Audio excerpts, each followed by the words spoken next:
ইসলামী bank Bangladesh limited total 92,115 কোটি টাকা ঋণের ধারক এবং এই 92,115 কোটি টাকার মধ্যে এস আলম গ্রুপ একাই 80,000 কোটি টাকা হচ্ছে ঋণ খেলাপি।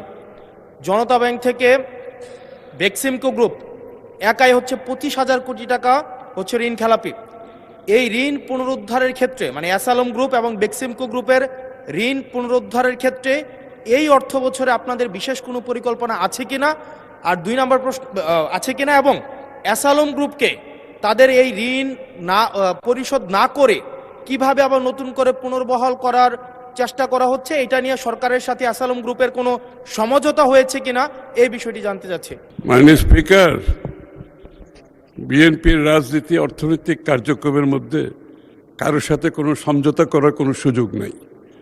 এবং বিগত দিনে আমি আপনাদের একটু পরিষ্কারভাবে বলতে চাই, বিএনপি যতবারই সরকারে এসেছে ফাইন্যান্সিয়াল ডিসিপ্লিন নিয়ে কোনো প্রশ্ন আসে নাই, macro strategy, macro economic stability নিয়ে কোনো প্রশ্ন উঠে নাই, শেয়ার বাজার লুটপাট নিয়ে কোনো প্রশ্ন উঠে নাই। সো বি অ্যাসিওর্ড, বিএনপির রাজনীতিতে অর্থনৈতিক পরিকল্পনায় সমঝোতার কোনো সুযোগ নাই।